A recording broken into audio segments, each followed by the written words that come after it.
All right, let's go ahead and take out our Bibles tonight, and we're going to turn together to Ecclesiastes 8 again. And we've been in this passage for a little bit of time, and so we're going to read the last part of chapter 8. So this is verses 9 through 14, and our topic tonight is learning to submit to God when life is unpredictable. Learning to submit to God when life is unpredictable. Okay, verse number 9 says this: "All this have I seen and applied my heart unto every work that is done under the sun. There is a time wherein one man ruleth over another to his own hurt. And so I saw the wicked buried, who had come and gone from the place of the holy, and they were forgotten in the city where they had so done. This is also vanity. Because sentence against an evil work is not executed speedily, therefore the heart of the sons of men is fully set in them to do evil. Though a sinner do evil 100 times, and his days be prolonged, yet surely I know that it shall be well with them that fear God, which fear before him. But it shall not be well with the wicked, neither shall he prolong his days, which are as a shadow, because he feareth not before God. There is a vanity which I have done upon the earth, that there be just men unto whom it happeneth according to the work of the wicked. Again, there be wicked men in whom it happeneth according to the work of the righteous. I said that this also is vanity." Now, for us to appreciate and understand what is being communicated in these verses, we have to kind of set them in the general context of chapter 8. So let me give you a summary statement and then kind of remind you again of what is the main topic in these verses leading up to verses 9 through 14, our focus tonight. The summary is this: learning to relate properly to authority is difficult because sometimes people in authority make decisions or allow matters to unfold in ways that we do not understand. I'm going to say that again. Learning to relate properly to authority is difficult because sometimes people in authority make decisions or allow matters to unfold in ways that we do not understand. Now, I want to pause for just a moment and make a little clarification here. That statement is true if we're talking about human authorities. It's also true if we're talking about the ultimate authority, God himself. However, there is a difference between human authority and God's authority.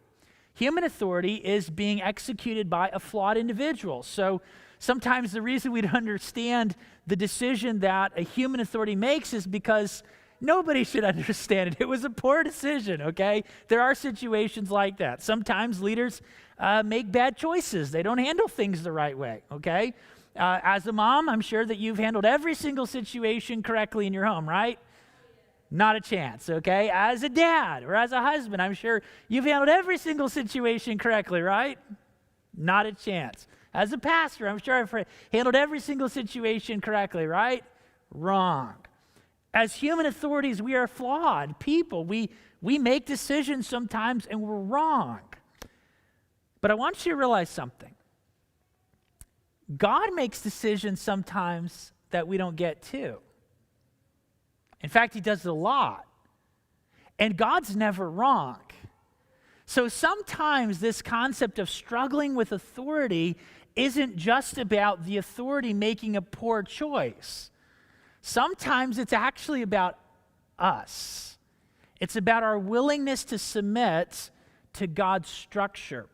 And so I want you to recognize that when we're looking at these verses, this issue of authority is something where Solomon has moved from like the human realm where we're dealing with other people who are flawed individuals, and he's moving from that to God himself.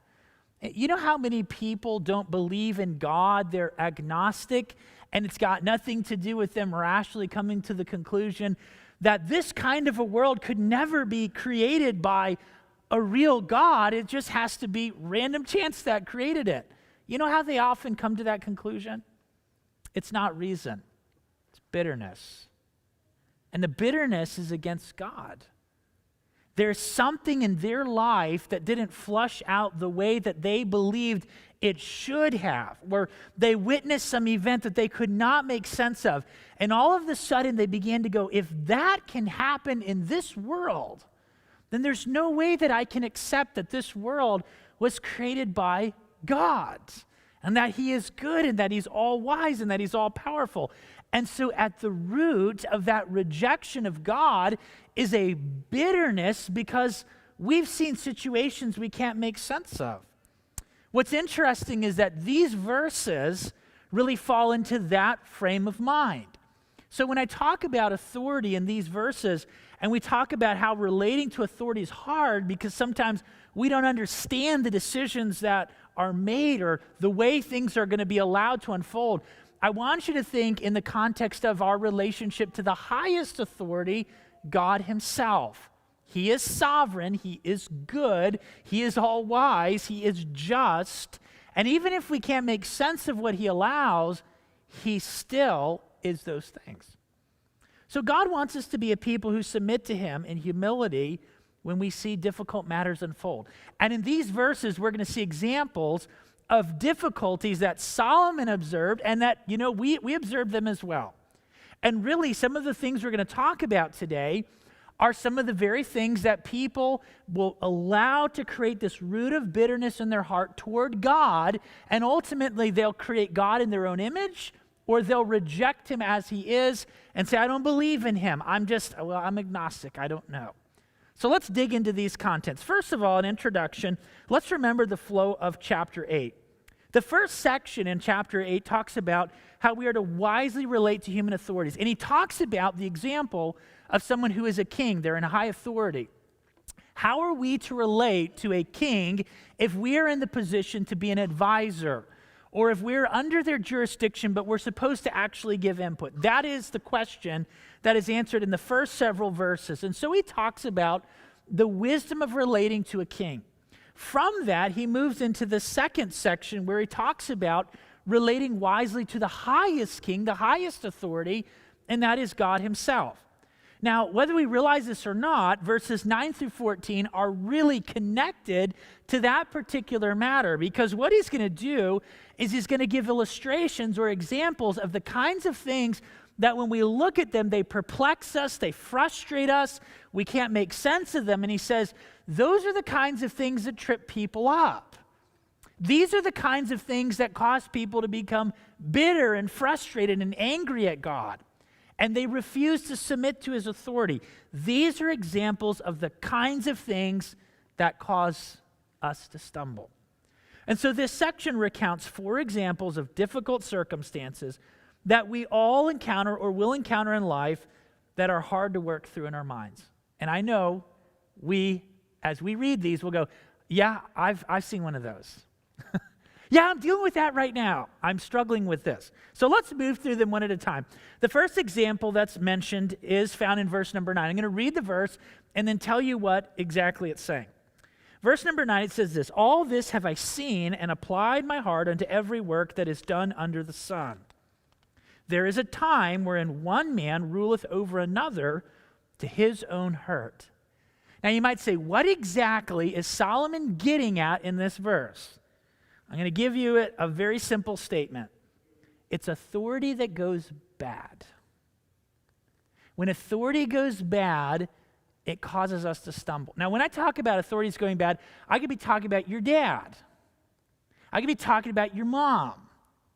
I could be talking about your husband. I could be talking about a boss that you have. I could be talking about a church situation that you lived through 20 years ago.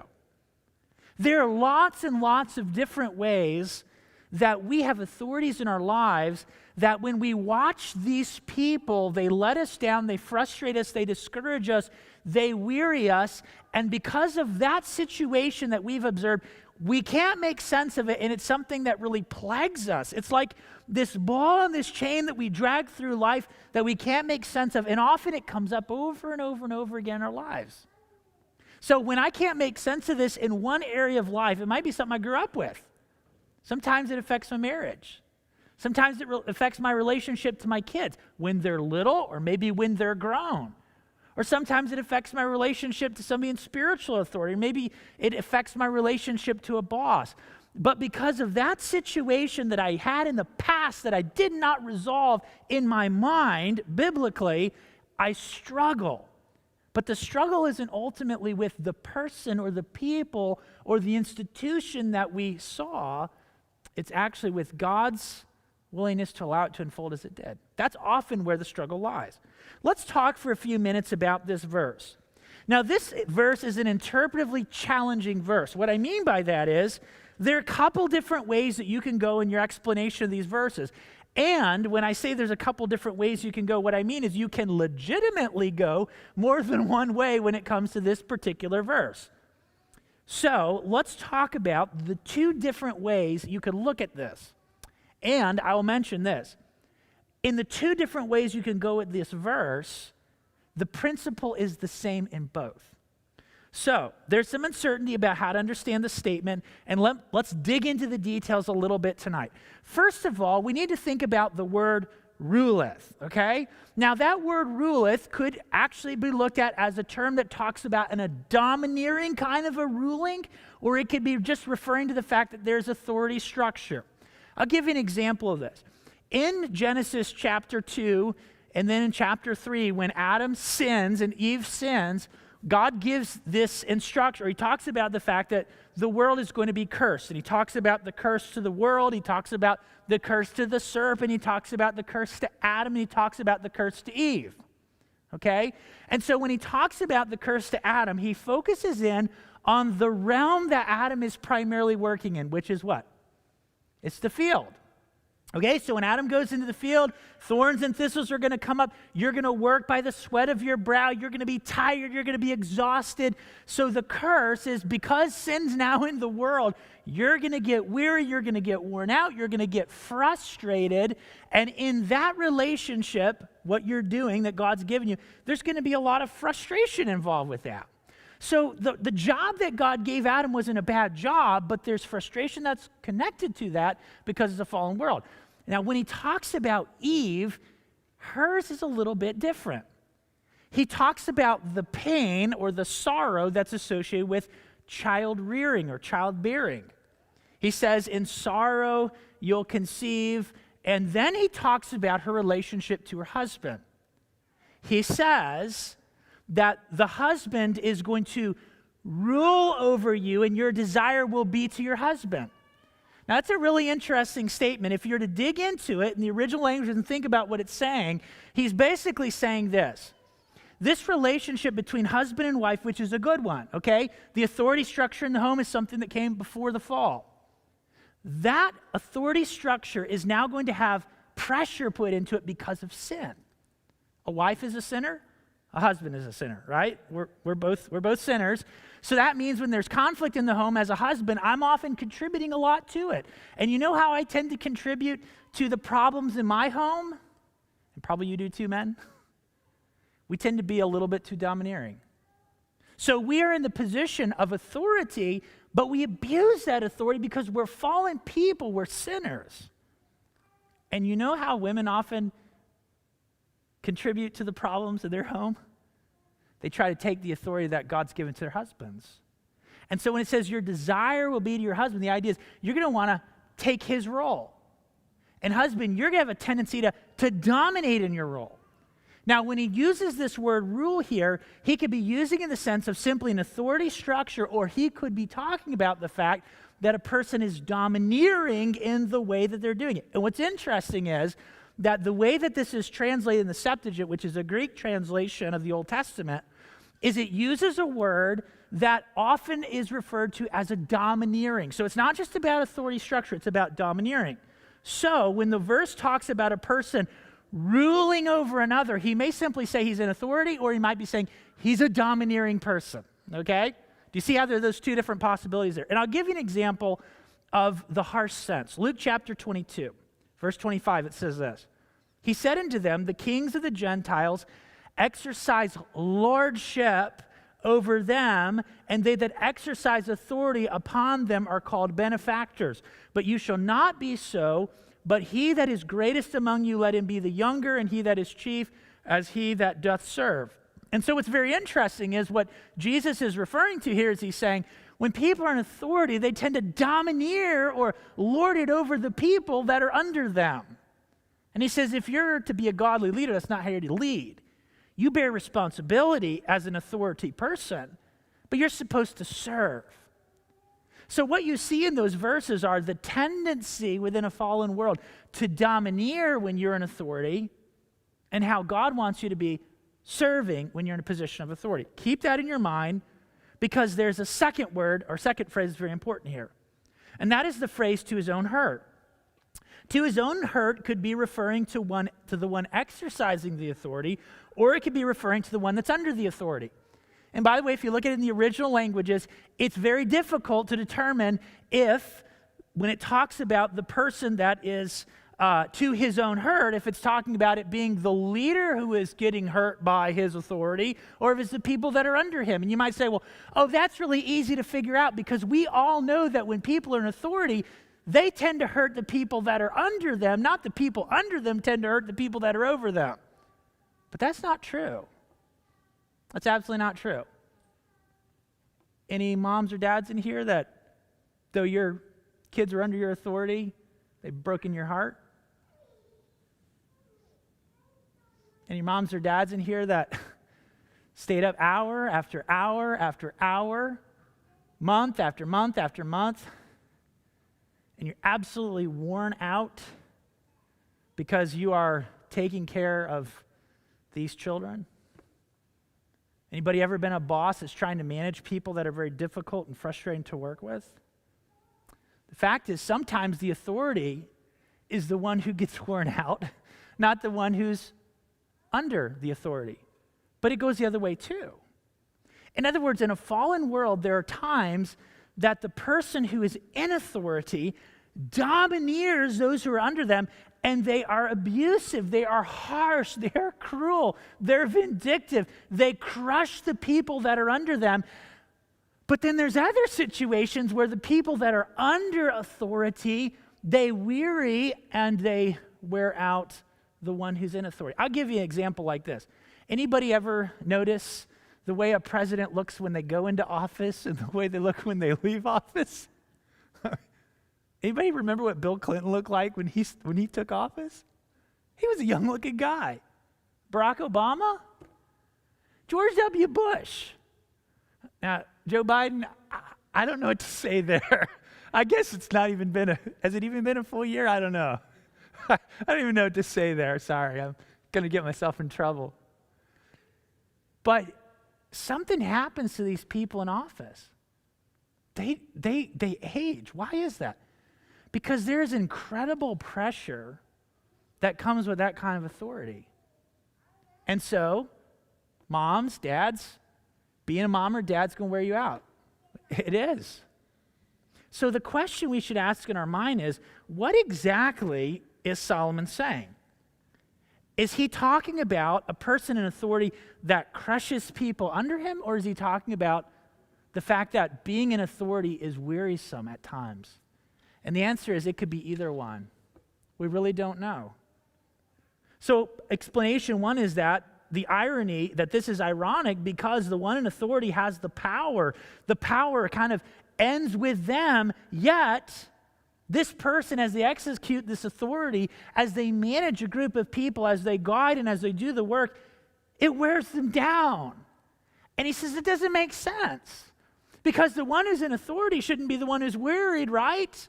He's the one with the power. She's the one with the power. But that's not how it always works. On the other side, explanation two, the example that it's an irony because the authority structure was designed by God for the good of people, for protection. Like, why did God give authority structure in a home? Because you can't have two people run a household. Somebody's got to make the decision. Somebody's got to call the shots. God has to choose somebody and say, you're responsible. And so if things aren't going right, dad, husband, that's on you, because you're not being the leader of your home. You're not assuming the role that God has assigned to you appropriately. And so we see that there's this concept that either one, a person is domineering, or two, a person is wearied in this process. And so what Solomon is basically saying is, when I look at this concept of authority, sometimes I see leaders that are destroyed by the job. It just destroys them physically. It destroys them emotionally. It wearies their soul. It ages them. It ultimately kills them. He says that doesn't make sense. And then I see people who are under authority, people who God's given them that are supposed to protect and supposed to guide and are supposed to carry the burden, the weight of responsibility, and they're crushing the people under them. He says, it doesn't make sense. And let me tell you something. There are some people that when they're under an abuse of authority, that makes them very bitter against God. And there's plenty out there. We'll all be under somebody at some point in our lives that's a horrible authority. We will. Because it's a fallen world. It's going to happen. Yet there are also people who they see what being in a position of responsibility can do to someone. You know how many pastors get burned out and become bitter against God? Because the work is very difficult. You know how many missionaries are jaded people because they went to the field with a passion, with a fervency, with a burden, and they're jaded. You know how many parents, like, by the time their kids are of age, are like, get out of my house. I don't want to deal with you anymore. I can't deal with this. And the point is, this is an irony of life. This is something that we experience. It's something that we observe. The point is that leading is not easy. Some people abuse their power. Even they harm people that are under them. Some people are destroyed by the physical and mental pressures of leading. And you say, well, how does this have connection to God and his authority? God's the one that creates authority structure. God's the one that puts people in power. God's the one that sometimes doesn't remove people, or he removes them, but it's a slow process. And so when we're dealing with complications as it relates to authority, we tend to become angry at God because he's the one who can remove that person, or he's the one that allowed them to come to power. He's the one that doesn't seem to be coming to our aid fast enough. I ask the question, does God have the right to be God in your life? Of course he does. Does he need to answer to you for what he does and doesn't do? Of course he doesn't. Example number 2. I don't think we're going to get through all 4 tonight, but that's okay. This one's a really big one. You know how many people that do not go to church will tell you the reason they don't go is because all those people, they're hypocrites. You ever heard that? I know how those people are. They're all a bunch of hypocrites. You know what's sad is sometimes what they're saying is true. Sometimes a person who says that they were in a church situation where the people really were hypocrites. They were proud, they were self-righteous, they had their little box and they had their little niche and everybody else around them didn't fit their mold. They pretty much stuck their nose up to those people. There are churches where people show a lot of favoritism, a lot of partiality. If you've got money, if you've got a nice job, if you've got talents, you get this side, and if you don't, well, you kind of go over here. Sometimes people see religious hypocrisy, and in fact, it stinks terribly. And so you know what's interesting? Solomon talks about that. Look down at what he says in verse number 10. He says, I saw the wicked buried who had come and gone from the place of the holy. They were forgotten in the city where they had so done. This is also vanity. You go, what in the world is Solomon trying to say? In very simple terms, he's saying, I saw religious hypocrisy that did not appear to get dealt with in this life. It seemed like it was forgotten. And that's hard to see. It's like a person who, the way that they manage a ministry, or the way that they pastor a church, or the way that they raise funds as a missionary, or the way that they manage their household, or the way that they handled conflict. We look at those things and it appears as if they just kind of like, they're like Teflon. They just seem to get away with these things. And you go, that's just not right. That's irritating to watch. That's frustrating. That's unjust. That's evil. Notice the way this is worded. First of all, the person that he's talking about in these verses, he says this is a wicked person, okay? You couldn't say it a lot clearer than that. They're a wicked person. But what's ironic about the wicked person is that the wicked person who is now dead and buried is a person who used to go to a place where the holy go. You know what he's talking about? It's out by the temple.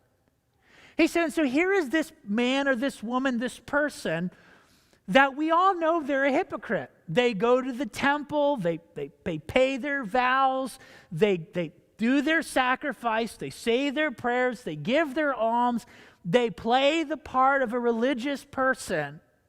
They interact with religious people, but when it comes to how they live their lives, it's the complete opposite of what they're doing in the temple. And so when he says that they're a wicked person, and he says what they did in the city is forgotten, another way of saying it is, here's this person who lived a life of hypocrisy, religious hypocrisy, and now they're dead and gone. Everybody forgot about it. Like, who held this person to account? Who called them out and said, this is what you are? Who rebuked them? Who punished them? And Solomon goes, it's not right. That's not fair. Folks, this is something that we sometimes see in life. Now, please understand something. Just because you don't see justice doesn't mean there won't be justice. Okay? That's really important. Just because you don't see it doesn't mean it won't happen. Okay? God's eyes have observed all things. In fact, there will be some things that everybody thought we were very admirable in, and when we stand before Christ, it's going to be exposed that we weren't so admirable in those areas. I mean, when it comes down to parsing out our motivation and why we did what we did and how we went about doing it, the people that got the accolades may not on the final analysis. God is just. God is righteous. He is going to do the right thing. But God's timetable and our timetable, they're not always the same. Just because a person goes to the grave and they keep their secrets hidden and everything's smooth and they never get rebuked and nothing ever comes out the way that you would assume that it should, does not mean that it's over. Yet there are many, many people that frankly are angry at God. And they hold this as a resentment against God because God did not meet their expectations and how to deal with a religious hypocrite. Folks, I hope that your faith is in Christ and the gospel, not the people that attend the church, not the pastor who pastors the church, not the people that come into your life and leave who are in spiritual authority over the years. Now, I hope that when people are a part of the church, they are honest men and women of integrity. I hope that the people that are over you in spiritual authority are men of integrity, are people who do what's right and they do it for the right reason. But our faith should never be in those people. Our faith should always be in the gospel. The church will always be a flawed institution or organism, I guess is a better word to use, because it's made up of people. As soon as you bring people together, you have sinners who have problems, who need to grow and who need to mature, and who are going to let you down. But this issue of religious hypocrisy, in fact, is something that is a huge weight. I will just say this. Let's be purposed not to be a stumbling block to somebody. That's a big deal. Let's not put all of our confidence in the people that God uses in our lives. And when God doesn't measure out as we believe he should, let's not indict him. What we don't see doesn't mean it won't happen. God is just. Example number 3. Maybe I'll move quickly through these. We'll see. A government that neglects its duties. I'm sure you all have been hearing about what's going on in California these days. People are working in stores, and all of a sudden, this mob of individuals comes running in, basically beats up people that are working there. They steal whatever they want. It's like a loot and run. It's happening over and over and over again. Why is it happening? Very simple. Because the government isn't doing their job. They are not doing their job. When somebody commits a crime, they're not being held accountable for the crime. And so when you're in a position of authority and your job is to be just and you're not just, guess what you do? You embolden the wicked. This is a huge problem in our country right now. It's a huge problem because people have a false view of human nature. That's part of it. But listen carefully to what it says in verse 11. This isn't really about politics. It's just, let's read what it says. He says, because sentence against an evil work is not executed speedily, therefore the heart of the sons of men is fully set in them to do evil. One of the simplest examples of this is you heard the story about a man who drove into a crowd with his vehicle and killed people just a short time ago. Do you know how many times that guy was arrested for assault and attempted murder? Do you realize he tried to run over and kill his ex-girlfriend just a few months before what he did to that crowd? Folks, people like that shouldn't be on the streets. You embolden evil when you don't deal with it. And nobody in here has the authority to do that, okay? But we see that and we go, what's going on? God created government to protect the innocent. Listen to what it says in Romans chapter 13, verse 1. He says, let every soul be subject unto the higher powers. For there is no power but of God, the powers that be are ordained of God. Whosoever therefore resisteth the power, resisteth the ordinance of God, and they that resist shall receive to themselves damnation. That word damnation doesn't mean you're going to hell if you disobey the government. He's saying you're going to be judged, okay? You're going to face the court. He says, for rulers are not a terror to good works, but to the evil. This is talking about God's design for government. He says, wilt thou not be afraid of the power? Do that which is good, thou shalt have praise of the same. For he is the minister of God to thee for good. For he is the minister of God, a revenger to execute wrath upon them that do evil. To put it very simply, God instituted government to punish evil and to defend the innocent. So what happens when the government doesn't punish evil and defend the innocent? Well, all of a sudden, guess what we have? We have chaos. We have frustration. And we see that every generation in human history has observed this kind of a thing. You know, it's very interesting. We can look at American history, study American history. And we love our country. I love our country. It's an amazing country. There's never been a country like it ever. Yet we can see examples of our own government being very unjust at seasons throughout the way. Examples of this kind of a thing not happening the way that it should. When the government does not restrain evil, it perpetuates it. And this is one of those paradoxes. We look at this irony and we go, how do I make sense of this? Example number 4. Principled people who suffer. I think this is probably one of the most difficult things that any of us face. You see a person that you love and you know walks with God and they get cancer. And that person suffers. They live many, many years with a chronic illness. And when we look at that, we go, that's just not just. It's not right.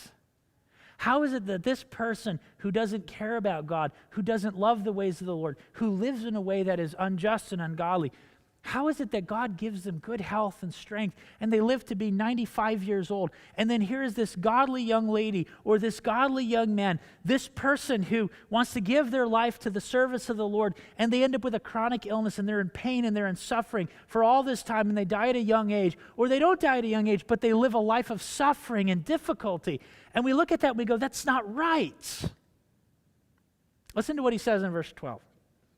Though a sinner do evil 100 times and his days be prolonged, yet surely I know that it shall be well with them that fear God, which fear before him. But it shall not be well with the wicked, neither shall he prolong his days, which are as a shadow, because he fears not before God. There is a vanity which is done upon the earth, that there be just men unto whom it happeneth according to the work of the wicked. Again, there be wicked men unto whom it happeneth according to the work of the righteous. I said, this is also vanity. And what Solomon's communicating is, he says, in my mind, you do right, there should be blessing. You do wrong, there should be struggle and hardship and difficulty. Proverbs 11, verse 10, when it goes well with the righteous, the city rejoices. When the wicked perish, there is shouting. That's a really interesting proverb, is it not? If the righteous are thriving and prospering in a city, that city's in a good place. You know why he says that? Because righteous people thrive in just societies. But on the other side, righteous people are oppressed in unjust societies. Does that make sense? So if a society is functioning in a just manner, then people who do right are going to thrive. But if a society is corrupt, guess what? Righteous people suffer. In other words, in our minds, we believe that industry should produce prosperity. Righteousness should produce a good quality of life. Faithfulness should produce thriving relationships. And as a general rule, that is true. But in a fallen world, there are exceptions. For instance, in Matthew 5:10, Jesus said, "Blessed are they which are persecuted for righteousness' sake. Theirs is the kingdom of heaven. Blessed are you when men shall revile you and persecute you and say all manner of evil against you falsely. For my sake, rejoice and be exceeding glad. Great is your reward in heaven, for so persecuted they the prophets which were before you." Do you see what we have? As a general rule, the righteous prosper. But there are also many circumstances where they suffer. Some societies and contexts are terribly unjust. Some Christians experience very difficult suffering as a direct result of their righteousness. When the evil prosper, it appears that living a measured, godly life doesn't provide temporal benefits. And in some cases, it doesn't. Principled people sometimes pay for their willingness to be principled. And there are times in life that we see this play out and we go, that's something I can't get past. This is one of those areas, one of those ironies that Solomon's addressing. In all of these examples, we see situations that when we observe them, it makes us uncomfortable. And by the way, I don't think it's wrong for it to make us uncomfortable. However, we can't stay there.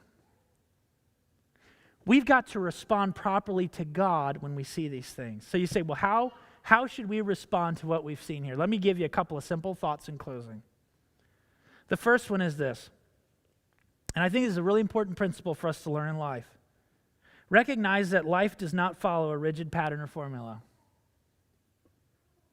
Now, if you'd asked me 20 years ago if I believe that, I would say absolutely I believe that. But that's not true. It's just not true. The book of Ecclesiastes could not be clearer on that matter. Life is not throw in the formula and you get the result you want. It doesn't work that way. People have wills. They can make choices that are good or bad. You can give people all kinds of opportunity, and guess what they can do? They could walk away from it to your utter shock and amazement. It's true. And you look and you go, how in the world could you make such a decision? And they do it. There's some people you say there's absolutely no way they're going to make the right choice there. And to your utter shock and amazement, God gets a hold of their attention. And you go, wow, I'm pleasantly surprised. Life can be very surprising. I want to encourage you, don't be discouraged or shocked when you observe these ironies. One of the reasons that people can become wiser as they get older is that they're able to observe lots of situations and they're kind of able to see not just the immediate consequence, but the long-term consequence. How do things flesh out? This is what people who study history learn. When you study history, you see when this happens, here's the ultimate outcome. That is a valuable insight for us to have. This is why studying history is so important. This is why studying biblical history is so important. This is why listening to older people is so important. And so we should make sure that we don't become discouraged or shocked when we see the things that are going on. This is the kind of world we live in. We need to recognize that God is not bound to our timetables or expectations. You know, it's interesting. You have two people that get married. Why do they get married? Oh, because they're in love. At least that's what they're calling it at that season of life. But it's amazing how quickly they start having conflicts. And you say, well, what's the source of the conflicts? A lot of times it's expectations. And they never even think that these are expectations. What, you mean that you're not going to cook all my meals? Like my mother always cooked all of my meals. You mean I got to iron my shirt? I never saw my dad iron a shirt one time in my entire life. Some people grow up in households like that. Some people grow up in households their mom never ironed a shirt once for their dad. Well, let me tell you something. You come from two households like that, and then you get married. Guess what happens? You never, when you got married, told your wife, I expect you to cook my meals and iron my shirt. But you thought it. You just didn't know it. Because you found out that that's what you were thinking when she didn't iron your shirt. And she said, hey, why don't you grill tonight? Now, we're laughing about this because, most of us, we kind of gotten past that, right? We have expectations for God too, though. And these expectations put us in the center of the universe, and we don't even realize it. And so when we start observing situations or we start living through circumstances that shake us up a little bit, all of a sudden we recognize, I had an expectation about God that I never even understood. We need to recognize God isn't bound to our timetables and our expectations. The fact that He allows circumstances to unfold different than our own expectations does not mean He is unjust, unloving, or less than good. We haven't seen the whole picture. We don't understand necessarily why He did what He did. We need to humble ourselves before God. I put some, these are tough to swallow, but I'm going to put them out there. We need to stop clinging to our rigid expectations. We need to stop assuming that we have it all figured out in life. I think some of us are past that one already, but we need to. We need to stop assuming that, we need to stop living as if God owes us something. I mean, every Sunday we come in here and we're reminded of the grace of God. Grace means I don't deserve the good things I have. And it all starts with the gospel, and from the gospel it goes to everything else that I enjoy in my life. We need to stop living as if God is answerable to us. Let's humble ourselves and submit to His ways and gratefully invest our time in our energies and what He's given us.